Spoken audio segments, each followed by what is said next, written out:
ಆ, ಬಾಗಲಕೋಟೆಯ ಬೀಳಗಿ ತಾಲೂಕಿನ ಡೊಳ್ಳೇಶ್ವರ ಗ್ರಾಮದಲ್ಲಿದ್ದೀವಿ. ನಮ್ಮೊಂದಿಗೆ ರೈತರಿದ್ದಾರೆ, ಹನುಮಂತಗೌಡ ಹಲಗಲಿ ಅಂತೇಳಿ. ಅವರು ಈ ಒಂದು ಜಮೀನಿನಲ್ಲಿ ಹೆಚ್ಚು ಕಮ್ಮಿ ಯಾವುದೇ ಬೆಳೆ ಬರ್ತಾ ಇದ್ದಿಲ್ಲಂತೆ, ಸವಳು ಜಮೀನ್ ಅಂತೇಳಿ. ಸೊ ಆ ಒಂದು ಸವಳು ಜಮೀನಿಗೆ ಪರ್ಯಾಯವಾಗಿ ನಾವೇನಾದ್ರು ಬೆಳೆ ತೆಗಿಬೋದಾ ಅಂತ ವಿಚಾರ ಮಾಡಿದಾಗ ಅವ್ರಿಗೆ ತಾಳೆ ಬೆಳೆಯ ಒಂದು ಸಲಹೆ ಕೊಟ್ಟಿದ್ದಾರೆ ವಿಜ್ಞಾನಿಗಳು. ಸೊ ಆ ಒಂದು ಸಲಹೆ ಮೇರೆಗೆ ಬಾಗಲಕೋಟೆ ವಿಜ್ಞಾನಗಳ ವಿಶ್ವವಿದ್ಯಾಲಯದಲ್ಲಿ ಭೇಟಿಯಾಗಿ ಶ್ರೀ ಶ್ರೀಪಾದ ವಿಶ್ವೇಶ್ವರಯ್ಯ ಅವ್ರನ್ನ ಭೇಟಿ ಮಾಡಿದ್ದಾರೆ.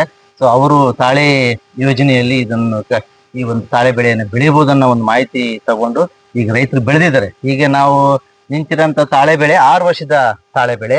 ಇದರಲ್ಲಿ ಅವರು ಸಾಕಷ್ಟು ಇಳುವರಿ ತೆಗಿತಿದ್ರೆ ಅವರಿಂದನೇ ಹೆಚ್ಚಿನ ಮಾಹಿತಿ ನೀವು ತಗೋಬಹುದು.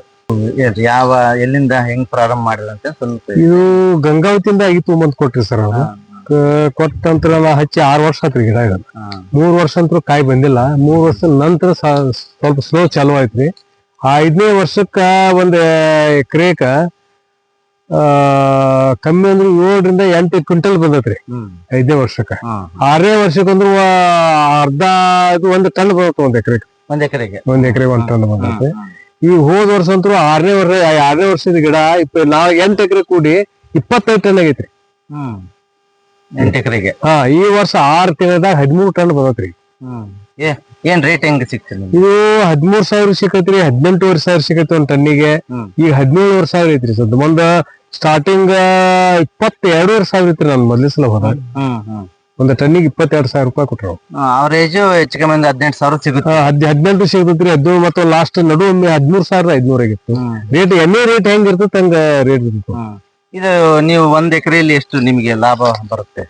ಇವಾಗ ಕಮ್ಮಿ ಅಂದ್ರೆ ಒಂದು 50,000 ರಿಂದ 60,000 ರೂಪಾಯಿ ಲಾಭ ಆಗತ್ರಿ 6ನೇ ವರ್ಷದ ಗಿಡಕ್ಕೆ.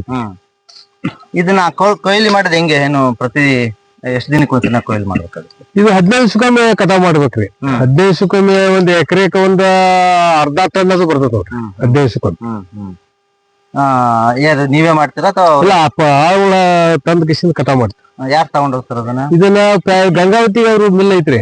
ಗಂಗಾವತಿ ಅವ್ರು ಬಂದು ತಗೊಂಡ್ ಹೋಗ್ತಾರ. ಇಲ್ಲೇ ಕಟಾವ್ ಮಾಡಿ ತಗೊಂಡ್ ಹೋಗ್ತಾರ ಹೊಲದೊಳಗ. ನಂತರ ಅವರು 15 ದಿವಸಕ್ಕೊಮ್ಮೆ ನಮ್ಮ ಅಕೌಂಟ್ ದುಡ್ಡು ಹಾಕ್ತಾರೆ. ನಿಮ್ಮ ಅಕೌಂಟ್ಗೆ? ನಮ್ಮ ಅಕೌಂಟ್ಗೆ. ಅದನ್ನ ಲೆಕ್ಕ ಹೇಳ್ತಾರ ಅವ್ರು ಎಷ್ಟಾಯ್ತು ಎಲ್ಲ ಇದನ್ನ ಕೊಡ್ತಾರೆ. ಸ್ಲಿಪ್ ಕೊಟ್ಟಿರ್ತಾರೆ ಕಾಟಾದ್ದು. ಅದ ಎಷ್ಟು ಟನ್ ಆಗೈತಿ, ಎಷ್ಟು ದುಡ್ಡು ಅನ್ನೋದು ಎಲ್ಲ ಇದು ಕಳಿಸ್ತಾರೆ. ಸ್ಟೇಟ್ಮೆಂಟ್ ಕೊಡ್ತಾರೆ. ಈಗ ರೈತರು ಹೇಳ್ದಾಗೆ ಸತತ 3 ವರ್ಷಗಳಿಂದ ಅವರು ಈಗ ಇದರ ಇಳುವರಿನ ಪಡಿತಾ ಇದ್ದಾರೆ. ಮತ್ತೆ ಅದರಿಂದ ಆರ್ಥಿಕವಾಗಿ ಸಹ ಲಾಭ ಬರ್ತಾ ಐತೆ. ಏನಾದ್ರೆ ಇದು ಮೊದಲು ಏನು ಬೆಳಿತಾ ಇದ್ದಿಲ್ಲ. ಖಾಲಿ ಇದ್ದಂತ ಒಂದು ಲ್ಯಾಂಡ್ ಅಲ್ಲಿ ಕಬ್ಬುನು ಬೆಳಿತಿದ್ದಿಲ್ಲ. ಯಾಕಂದ್ರೆ ನೀರು ನಿಂತ್ಕೊಳ್ತಾ ಇತ್ತು, ಸವಳು ಜೋಳ ಆಗಿತ್ತು. ಹಂಗಾಗ್ಬಿಟ್ಟು ಅವ್ರಿಗೆ ಇದೊಂದು ಬಹಳ ಉತ್ತಮವಾದಂತ ಒಂದು ಪರ್ಯಾಯ ಬೆಳೆ ಅಂತೇಳಿ ಅವರ ಒಂದು ಅಭಿಪ್ರಾಯ. ಖರ್ಚು ಈಗ ಫ್ರೀ ಕೊಟ್ಟಾರಿ. ಟ್ರಾನ್ಸ್ಪೋರ್ಟ್ ನಮ್ ಕಡೆದ ಐತಿ. ನಂತರ ನಾವು 3 ತಿಂಗಳು ರಾಸಾಯನಿಕ ಗೊಬ್ಬರ ಹಾಕ್ತಿವ್ರಿ. ಮುಂದೇನು ಕಬ್ಬಿನ ರಾವದಿ ಗಿವದಿ ಹೆಚ್ಚಿಗೆ ಮಾಡ್ತೀವ್ರಿ.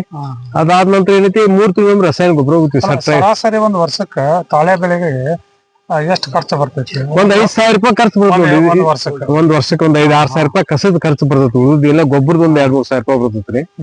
ನಂತರ ಇದು ಏನೋ ನಾವು ಕಬ್ಬಿನ ರಾವದಿ ತುಂಬ್ಕೋದಿರಿ. ಇದೆಲ್ಲ ಕಬ್ಬಿನ ರಾವದಿ ಐತ್ರಿ. ಕಸ ಹೆಂಗ್ ಹತೋಟಿ ಮಾಡ್ತಾರ ನೀವು? ಕಸ ಕಡಿಮೆ ಗಿಡ ಈಗ ಎಣ್ಣೆ ಕೂಡಿದ್ರೆ ಕಸ ಕಡಿಮೆ ಆಕೈತ್ರಿ. ಕಸ ಬರಂಗಿಲ್ಲ ತೂ ಕಡಿಮೆ ಏನ್ರಿ. ಮುಂದಿಲ್ಲ ಅಂದ್ರೆ ಯಾವಾಗ ಆದಾಗ ಒಂದ್ ಕಳ್ಳೆಸಕ ಹೊಡ್ಕೊಂಡ್ಬಿಡ್ತೀವಿ.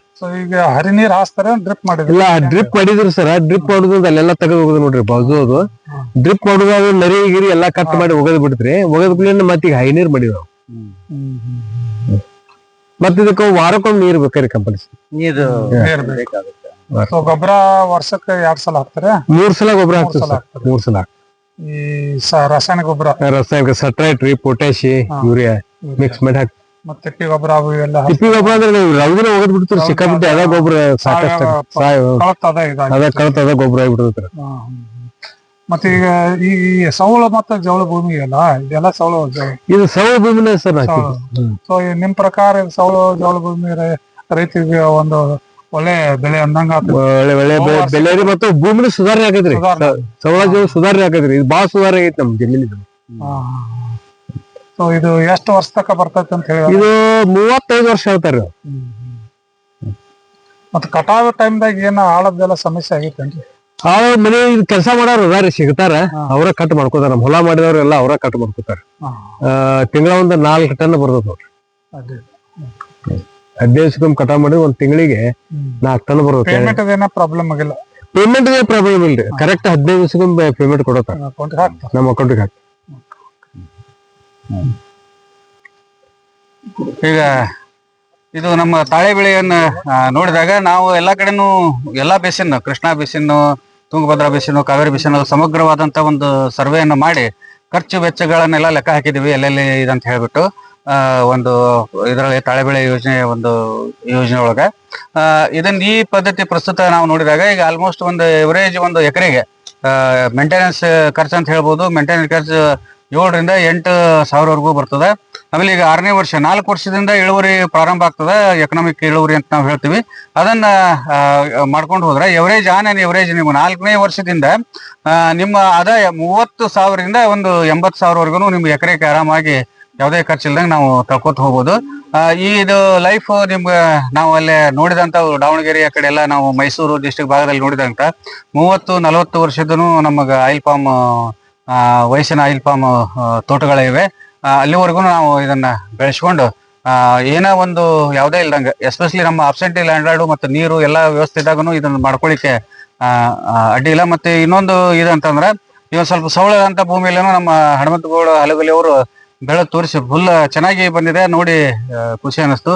ಅದಕ್ಕೆ ಆದಾಯಾತ್ಮಕವಾಗಿ ಹಾಗೂ ನಮ್ಮ ದೇಶದ ಆಯಿಲ್ ಸೆಕ್ಯೂರಿಟಿ ಸಂಬಂಧ ಆಯಿಲ್ ಪಾಮ್ ಅನ್ನ ಕಲ್ಟಿವೇಶನ್ ಅನ್ನ ಕೈಕೊಳ್ಳಿಕ್ಕೆ ಅಡ್ಡಿಲ್ಲ ಅಂತ ಹೇಳಿ ನಾ ಈ ಅಭಿಪ್ರಾಯವನ್ನ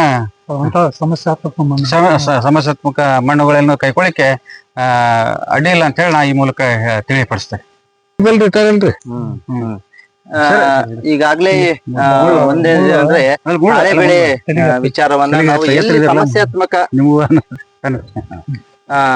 ಏನಂದ್ರೆ ನಾವು ತಾಳೆ ಬೆಳೆ ಈಗಾಗಲೇ ನೋಡ್ದಂಗೆ ಎಲ್ಲಿ ಸಮಸ್ಯಾತ್ಮಕ ಹೊಲಗಳಿದಾವೆ, ನಾವು ಸವಳು ಜವಳು ಆಗಿರೋಂಥ ಜಮೀನುಗಳು ಅಥವಾ ನಮ್ಗೆ ಬೆಳೆ ಮೇಂಟೈನ್ ಮಾಡಕ್ ಆಗಲ್ಲಪ್ಪ ಖರ್ಚು ಅನ್ನೋ ಒಂದು ಪ್ರದೇಶದಲ್ಲಿ ನಾವು ತಾಳೆ ಬೆಳೆಗೆ ಹೋಗ್ಬೋದು.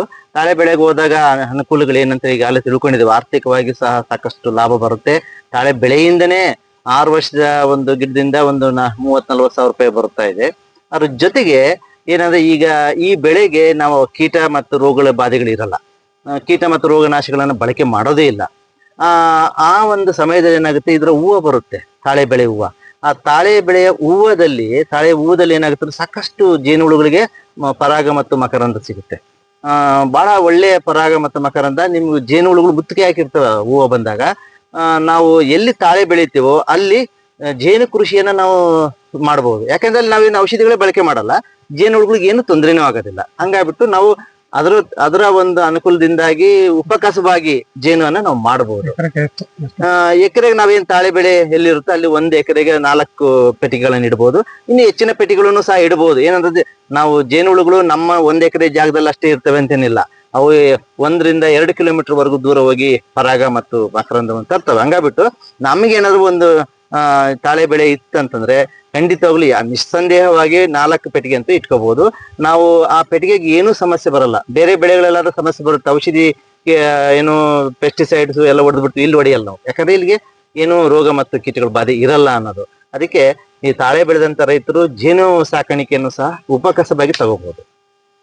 ಅಂತದ್ದು ಹೂವು ಈಗ ಬಿಟ್ಟಿದೆಲ್ಲ ನೋಡ್ರಿ, ಜೇನುಹುಳುಗಳ ಸಂಖ್ಯೆ ಸಾಕಷ್ಟಿದೆ. ಈ ಜೇನು ಏನಂದ್ರೆ ಇದು ಕಡ್ಡಿ ಜೇನಿದೆ. ಆಕ್ಚುಲಿ ಕಡ್ಡಿ ಜೇನು ನಾವು ಇದೇ ತರ ನಮ್ಮ ಜೇನು ಪೆಟ್ಟಿಗೆಗಳನ್ನ ಇಟ್ಕೊಂಡ್ರೆ ತುಡಿವೆ ಜೇನು ಸಹ ಬರುತ್ತೆ. ಇದೇನು ಕಡ್ಡಿ ಜೇನು ಎಷ್ಟು ಪ್ರತಿ ಒಂದು ಕಡ್ಡಿಗೂ ಸಹ ಸಾಕಷ್ಟು ಜೇನುಹುಳುಗಳು ಇದಾವೆ. ಇದು ಒಂದಲ್ಲೇ ಹೆಚ್ಚು ಕಮ್ಮಿ 100 ಜೇನುಹುಳುಗಳ ಸಂಖ್ಯೆನ ನೋಡ್ಬೋದು ನಾವು. ಪ್ರತಿ ಸರಿನ ನಾವು ಇದನ್ನ ಜೇನು ತೆಗಿಯಕ್ಕೆ ಸಾಧ್ಯ ಆಗುತ್ತೆ. ಇಲ್ಲಿ ಇಟ್ಕೊಂಡ್ರೆ ಒಳ್ಳೆ ಜೇನು ಉತ್ಪಾದನೆ ಆಗುತ್ತೆ ಅಂತೇಳಿ ನಾವ್ ಹೇಳ್ಬೋದು.